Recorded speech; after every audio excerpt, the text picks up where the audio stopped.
Okay. Welcome to Porch for the Prodigal. My name is Charlie Turner. I have some guests today as we're doing our Christmas episode. These are my parents, and this is my son. You guys want to introduce yourselves? This is Darla Benton. I'm Randy Benton. And I'm still Peyton. Still Peyton. Peyton works for us. He's our one of our marketing and fundraising guys. He works on grants and all of that kind of stuff. And my parents came today to talk to us about Christmas traditions and just the beauty of having family around at Christmas and how you can make a lot of things come from very little. So I'm going to start off with, I want to know, what is your favorite Christmas song? Song? Yeah. You have a favorite? This Little Hare, the Christmas Bear. Oh, I like that one. Grandma got run over by a reindeer. I knew that was coming. You're going to be walking Could home, that be out I of line? think. Potentially. That's your favorite?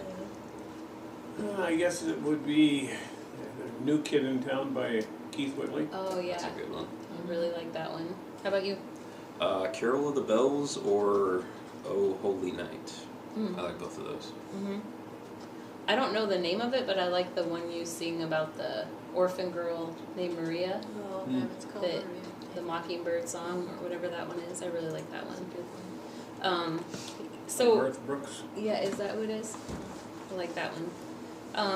So today we're just talking about what is it that makes Christmas Christmas. This time of year, the focus is, it's kind of a beautiful thing. You have an opportunity where the whole world talks about Jesus and his birth, and it centers around this whole month. And so to be able to kind of take advantage of that as Christians, we're excited to be able to bring some of our traditions of how we do things as a family, how we've done things as a family in the past. And so I grew up military kid. We traveled all over the place. And the one thing we had consistent every Christmas was each other, my mom and dad and my brother Travis. And there were times that were plenty, and there were times that were a little skinnier. And my parents, I didn't really know the difference between those times till I was quite a bit older actually. And so I wanted to bring them in because this time of year can be pretty stressful. People get consumed with, they have to get their kid the best thing, they have to have the right shoes and the right this and that and go to all the parties, and it gets to be so overwhelming that the real spirit of Christmas and the reason of the season is kind of lost, and it becomes just a lot of chaos. And so something our family was really good at was just bringing it back to simple and kind of home base and being able to work from there, having just beautiful traditions that as I got older and I took different jobs, I was able to pass on to a lot of people, and those things, they mean a lot to me. So what is your favorite Christmas tradition? I think for me, it was, when you kids were little, it was trying to make Santa Claus fun and exciting and real. And we'd go to great lengths, the jingle bells outside and the hoof prints on the roof and whatever we had to do, to make it fun on Christmas Eve. And then we always opened presents on Christmas morning, and I don't know, the meals on Christmas Day were traditional. We do good on meals at our house. Yes, we do. There's a lot of traditional recipes, and if they're not there at all on Christmas, everybody's like, where did that one go? I was telling your little brother, or your uncle the other day, I said, my mom taught me how to cook, and then I taught Charlie, and Charlie taught her girls, and it's not really been a great thing. Yeah, well, it's Too kind much of cool food. because I don't have to cook as much anymore. The kids are all old enough, and They love to cook. Peyton's even taken over cheese ball duty. I don't have to do that anymore, and he's really good at it. It's good ones. I'm still eating the one from Thanksgiving. We always had a good meal at Christmas. My favorite tradition was one year you can buy presents, and then the next year you make the presents. Mm-hmm. And because you mentioned there were times we had little, well, there were times we had less than little. A little And- nothing. And we made the presents. And I think you still have the jewelry box I made Mhm. you, and I think Travis still has I don't know if he still has that gun, but Mom still has the roll of bread box I made her, and You that still year have was that. tough. We wrapped presents in newspaper, and there were 4 presents, and we all made each other a present, and that was it. And but we had a good meal. It wasn't about how much you got, or it was being together and the preciousness of the presents. I still have the music stand Mom made that year, and I still use it. It's times like that. Those are precious gifts that you can't buy at Walmart No. or somewhere. You know. Then let's not forget the Christmas in Kentucky. I think we keep trying to forget the Christmas in Kentucky. That Oh, one that was was real. fun. What happened there? Oh, I think we woke up to The neighbor's sewer sewer plugged, gas in our and house so so bad. I'm surprised we woke up. we were all on a line, and his sewer plugged. Well, everybody else in that neighborhood sewer backed up into our crawl space. So we backed up and woke up Christmas morning, and it was like, well, Yeah. Yeah. Yeah. We had It was to go bad. to a motel. had to go to a motel. Yeah, it wasn't much fun. It wasn't fun.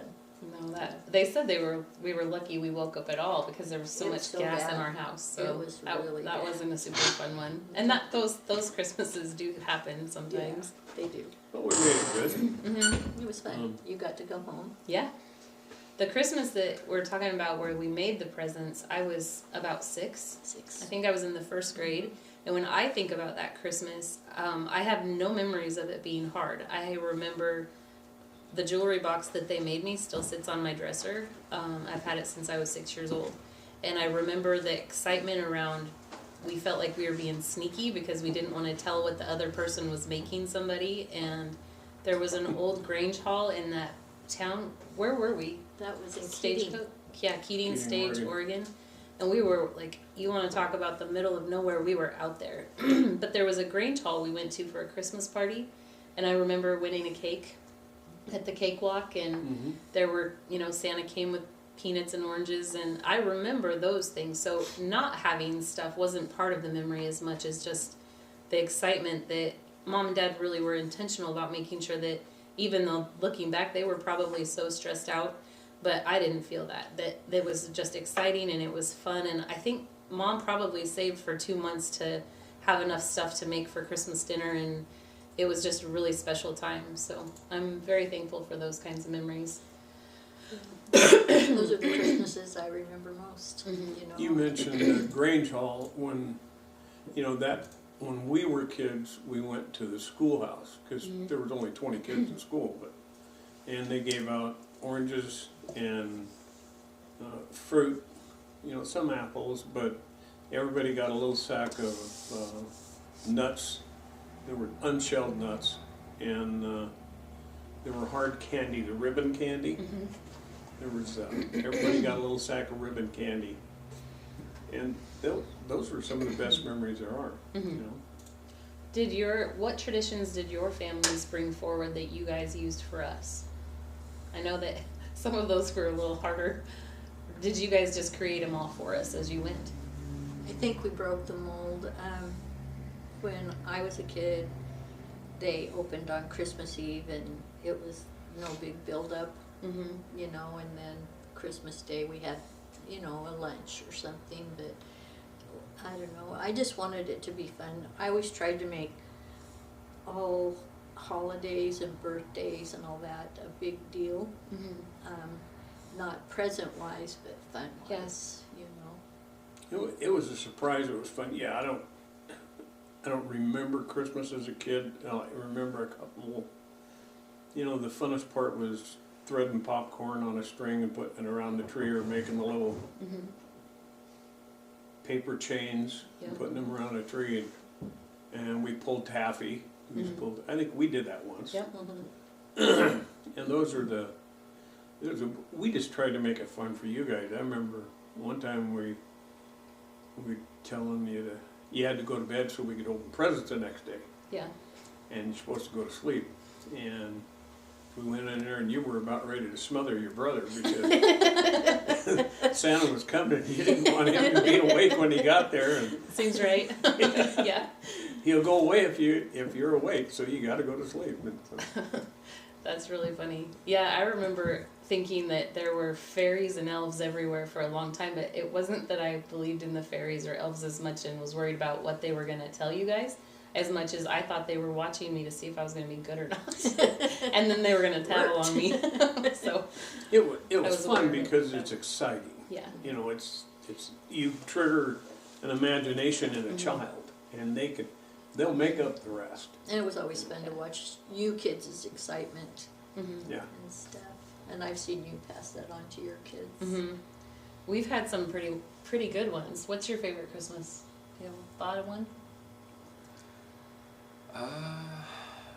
That was it a Christmas when we were getting pulled around on that satellite dish on the 4-wheeler? Might have Yeah, been. yeah, it was. Yeah. We all lived I through remember that. That was In Montana? yeah, Yeah. at the house in Ulm, right? Yeah. That was fun. That was a good memory. I'm surprised we all lived through it, but yeah. You had it on the list of things not to do or dumb ways to die. That would be at we- the top of it. We'd do it again. And it'd still be Yeah. fun.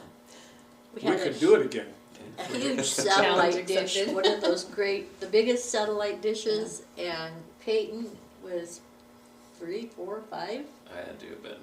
somewhere in there. He was little, and he was spinning around inside the dish as the dish spun around in the pasture behind a quad, Mm-hmm. and it was He wouldn't get out. He just wanted to go After- faster. after that day, we crushed the dish up and took it to the dump. It was Too like a dangerous. flying saucer out there in the middle of the snowfield. That was Yeah. pretty fun. It was fun. So we had Mhm. till it tipped over the quad. And then, Mm-hmm. It does seem like that's a good time where family comes together and we get to. Our family is very musical, so Dad usually has his guitar out and there's lots of songs, and Mom's an incredible cook, so there's always good food and the house smells good, and something cozy and just so special about those moments. It kind of calms the rest of the chaos, and I'm excited about having some of those times again this year. One of my favorite Christmases was probably, 10 years ago. I was working at the children's home, and I had all these kids. I have my kids, my 3 biologicals, we call them, and then I had 5 or 6 other kids staying with us that Christmas, and the kids that were with us were kids who hadn't really got to experience Christmas. They didn't get to have the upbringing that I did, and so when we got all the Christmas decorations out, we made sure everyone had a stocking with their name on it. There were presents under the tree that had their names on them. They got to help with the Christmas candy. And the excitement that was building was like, you could almost hold it. It was so cool because these kids who were like at that year, they were probably between 13 and 18 years old. A lot of them had never experienced anything like that. They came from places where presents weren't part of the equation, let alone the excitement. They had just been through some really rough stuff. And so in the build up to Christmas, we knew at the children's home, the kids are just very blessed. They get presents dumped on them. In that regard, they're very blessed with people's generosity. And so I wanted to make sure in the chaos of them receiving, they didn't forget to give back as well. And we had this old fish bowl that while we were gone for Thanksgiving, the fish jumped out of and was no longer with us. So we took the fish bowl and we made probably 150 different little tasks that somebody could do, like go shovel the neighbor's driveway or make Miss Barb cookies, or just different things that were within the kids' capability of doing that they could do on their own. And then we put on this big pallet, we stapled 24 ribbons for the kind of an advent calendar. And on each ribbon there was like a candy cane or a lip gloss or a gift certificate or a gift card or something like that. But before they could take their advent thing for the day, they had to draw and do something for someone else. And that was such a fun Christmas because it was fun. The kids got to help make it, and then in giving to people when they would show up, they took some to a little elderly lady at church. They made some cookies. Like, to see her excitement that she had been thought of, just, it's a different kind of cup filler than if you just get something. And especially when you've never had something, to be able to have it on your mind to intentionally do something nice on purpose for someone else that was a really fun Christmas. And I think that's the year I realized how important those traditions are. And people get kind of wrapped up in Santa being real or not real, and how you tell your kids, or what you take away from Jesus if you do that. And that was never even part of the equation. It was just the same context and story as Rapunzel or Cinderella, or the things that make your, or Rapunzel if you grew up in my house. I thought her name was Rapunzel for quite some time. I still do. And so you learn these things that are traditions that are so important for your family, that they're not little things. And our culture is so fast and so busy and stuff-minded that we forget that those celebrations are the things that you hand forward to your children, that build strong families and give you roots and give you a belonging somewhere. And so for me, to watch kids who had never experienced that have that for the first time ever, it was really humbling and quite eye-opening for my kids. And then it was just a really, really beautiful blessing. Do you remember that Christmas? Or just in general, those Christmases with the kids? Yeah, I remember those. It was a good time. Mm-hmm. Was it a Christmas break or a Thanksgiving break where we ended up with all the kids from the boys' house? The boys' house. I think that was Christmas too. That was so fun. That was a good time. Because we always had girls. I had the girls' house, and so the one Christmas the girls were all gone, I ended up with the boys. And boys are much different than girls, and Peyton was loving that because he was usually the only guy, and they consume a lot more food than the girls, so we had to buy extra groceries, and that was really, really fun. What are some other Christmas traditions that are important to you guys? I think for us, you know, we don't really know what day Jesus was born, but we sure think about that on Christmas, during the Christmas holidays. I think it brings it closer into focus what really happened during that time, and so I think a lot about that during Christmas. You can't take Christ out of Christmas, and you can't take Santa out of Christmas. If you do, you're destroying the imagination of a child. You have to, especially Santa. You can't. You have to leave it in there. They're going to find out soon enough. I don't think you kids ever had a problem believing in God, even though we had birthday fairies and Santa and all that stuff. It wasn't a problem. No, I never ever doubted that one, like the two were never even attached to each other, so that was never even part of the equation. But our culture, like, we don't talk really about, like, we don't talk about our family that came from Ireland or from Germany or from wherever, but that influence is sure there. When you start really digging through the influence of the fairies or the whatever, like, that's like some of that's straight from our Irish conversations that have been passed down even on accident from ancestor to ancestor. And so it's okay to be proud of those and have that be part of the conversation as well. Yep. It's pretty funny to think about some of those stories we could write. And so one of the things with our school, we have foundation school, and as we built the school and we're trying to, the very first probably month of school that we were open, I kind of warned parents, like, we're not going to have phones, we're not going to have our laptops open all the time, we're going to teach them to think. We want them to remember how to think and to imagine things. And so I said, just give me time, because they're going to come home and they're going to hate this and think you've lost your mind by putting them in this program. And the first week was pretty rough. The kids stood there and they looked at each other and they didn't know what to say. And then by week 2, even the big kids were playing Lava Monster, and they were remembering how to play. They were remembering how to have an imagination, and then when we challenged them in the classroom with that, remembering how to read and challenging them with, like English, you have these writing prompts, and challenge them to come up with a story. The first week was really rough and a lot of battles there, but then the stories that come out of these kids are incredible, and it's not a bad thing to have remembered that imagination and that creativity, that is also from God. Look at the world He made. It's so incredible in the detail, and being able to communicate that on a child level is pretty cool. Another Christmas memory I had one girl who was 16 when she came to live with me from pretty rough stuff. And we put on, I think it was Polar Express, maybe some Christmas movie. And this 16-year-old girl got so close to the TV, her nose was almost touching it.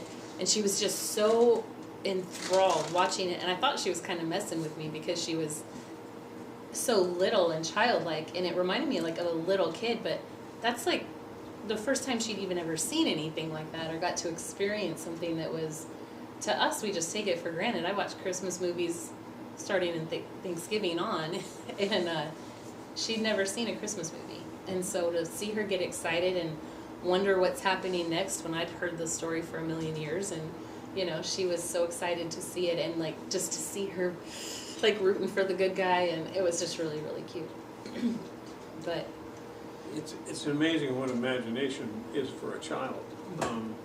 We didn't have TV till we were probably 12, and so we had we read Tom Sawyer, you know, read books. yeah, But you had to think your way through it. You had to imagine those faces in those books, and it was a wonderful thing. I mean, we used to listen to the Grand Ole Opry once a week over the radio, if we could hook the radio to the Jeep, and on Saturday night, and it was, I remember thinking, where are those people? Where is this wonderful place that all this music is coming from, you know? And just where is that? You know, it was just in the air somewhere. It was coming out of the air. But it's you can't help kids imagine enough. yeah, that's where it's safe. So that's something I've learned over the years. Kids who are safe can imagine. Kids who are not safe, they're in such survival mode. They have to be grounded right where they're at, and that imagination is it's not a real thing. It's not even a tangible. And so, and that's another reason it's really hard to minister and talk about Jesus with kids who have been from such garbage, because they can't quite get their head around that somebody would ever be good with no bad intentions, with no second motive. You know, Yeah. like they have a really hard time understanding that good can just be good. What's this going to cost me? Yeah, what's it going to cost me if I buy into this? And so that was one of the hardest things working with some of these kids, is they come from just painful stuff. So that's another reason Christmas is so special to me, to have them, to give a kid an opportunity to have just even a taste of what I took for granted as a kid. Because there's no charge for love. No. And that's one thing you're very good at, is you're like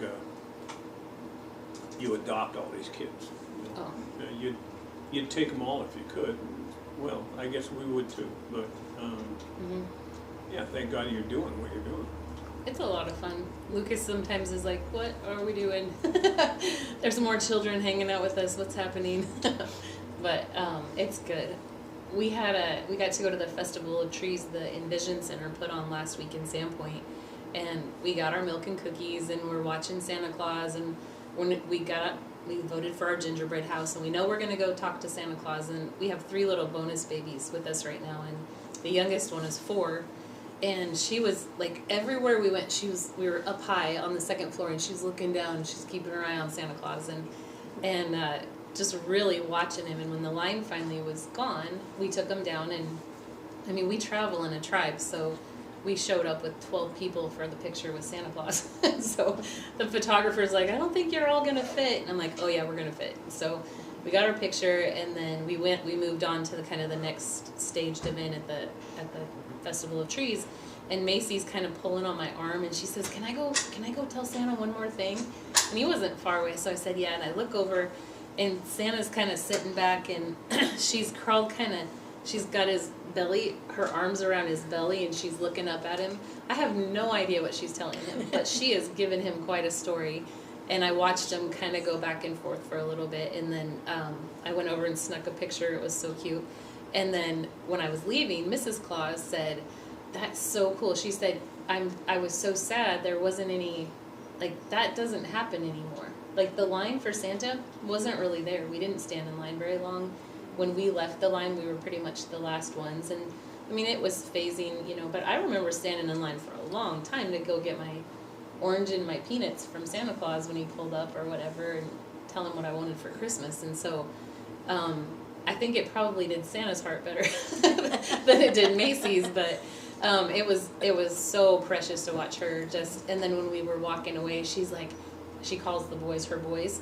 She's like, boys, guess what? He has a button that makes his sleigh go invisible. It goes invisible. And she was talking about that all the way home. It was really, really cute.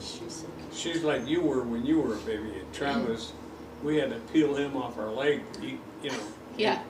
I had to hold him so he could talk to Santa. He wasn't No. going for that. Yeah. I was always tougher than him. Yeah. Well, I'll tell him You I are said a little more trusting. that. Or that, yeah. Oh, man. Well, what do you guys want people to know about this Christmas? What message would you want people to have for hope?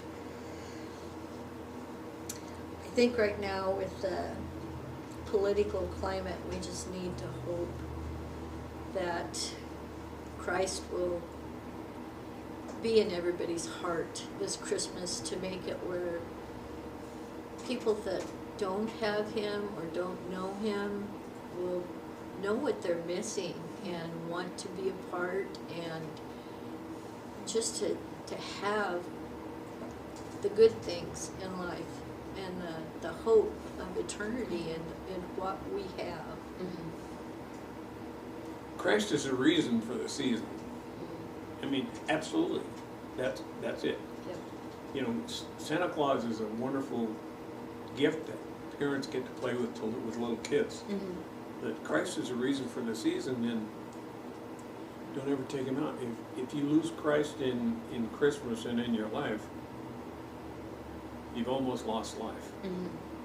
So Maybe that's why the celebrations are less, and the excitement is less, and the imagination is less. Like we talk a lot about how it's like there's not really great original songs anymore, or original movies, or things that we used to really get excited and anticipate were going to come out, and they just really, the imagination's not quite where it used to be. So it doesn't mean it's gone. It just means we need to practice it and bring it back. Yeah. it can come back. Mm-hmm, for sure. I see a turning. Mm-hmm. I see, I guess, hope that things are going to maybe rebound back the right direction. Mm-hmm. And I really hope that that's going to be the case, because it can be scary if you hear the news all the time. I try not to listen to it, because 5 minutes you'd want to go hang yourself. So, It's hard to know what's true and what's not Yeah, true, you and don't know. it's just discouraging anyways. Yeah, so yeah, there's hope. There's hope out there, and I think the only hope we have is through Christ. There's a song that says, let them be little. Mm-hmm. You know, and that's the greatest thing. Let them be little. Mm-hmm. Let them have an imagination. Let them do little kid stupid things. You know, let them be little, because they're going to get big soon enough. Don't ruin what they do when they're little. Yeah. You know? Peyton? That's what Christmas is. Mm-hmm. Sorry, what was the question? I was listening a little too intently to the answers. What do you want people to know this Christmas? What do you hope they hang on to? Just do something good for somebody else. You get so wrapped up in what's coming to you in the holidays, and your presents and your secret Santas, and even what you're going to make for Christmas dinner. Just don't forget to do something good for somebody else, especially someone who might not have anything else good coming to them. We changed our philosophy probably, it was the couple of years before we took the little kids, so we've kind of changed it again, but the kids were all at least in high school or junior high, and we'd heard that there's a kind of a new concept to me, where you get presents, a want, a need, and something to read. So each kid got basically 3 presents, and we were going to try that and then spend the rest of the money that we would have spent on an event or a memory, so we'd have a memory Christmas. And the first year we decided to do it, it was kind of last minute. It had been a crazy holiday season anyways. There was like I don't know, like 27 events in 17 days, and we come sliding into the week before Christmas, and the house wasn't even really decorated, and I hadn't got any shopping done, and we were trying to figure out how to tackle all this stuff, and at that time we had like, I think 8 extra people living in the house, and so we decided, rather than try to get people more socks or another thing of perfume they weren't going to use, we were going to go have a memory. So we literally took a giant leaf bag and wrapped our Christmas tree up, threw it in the back of the truck, and drove 2.5 hours to Kalispell, set our tree up in the hotel room, and we took the kids to a really nice dinner at like what's that place called? Kobe, the hibachi grill. And we went ice skating, and we went to a movie, and we did some window shopping, and Kalispell and Whitefish are really beautiful in the wintertime, and it was so fun, and we didn't miss the fact that we didn't really have a ton of presents to open. We do have one tradition at our house that's hung on for the solid, was we do Christmas Santa, and everybody has one person they shop for, and so that one has been an exciting, it's always an exciting event at our house with that one. You don't know what you're going to get. It might be something from the dollar store. It might be something from under the little kid's bed. It's hard to tell what the present's going to be, but it's pretty cool. So, yeah.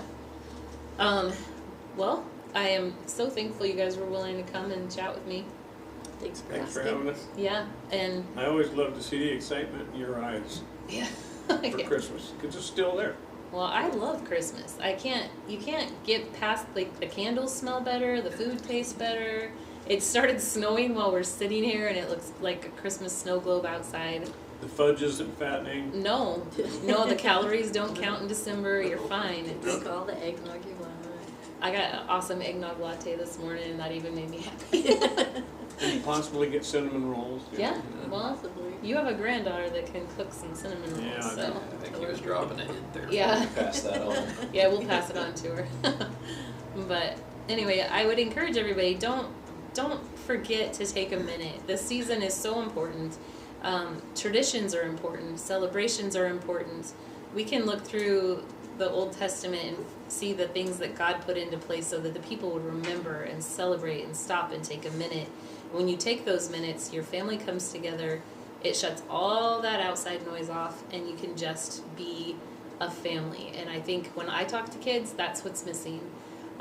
They need the hope that somebody cares about them enough to turn all the other stuff off and just be present in this moment, whatever that looks like. And they really don't want anything more than time. That's the most important thing. So whether it's like our family singing songs and making up songs and dancing to Dance Dance Revolution and watching the kids do that, it's so fun. We just spend that time together, and I hope everyone does have the best Christmas this year. Make it intentional. So thank you for listening, and we will see you next time. Merry Merry Christmas. Christmas.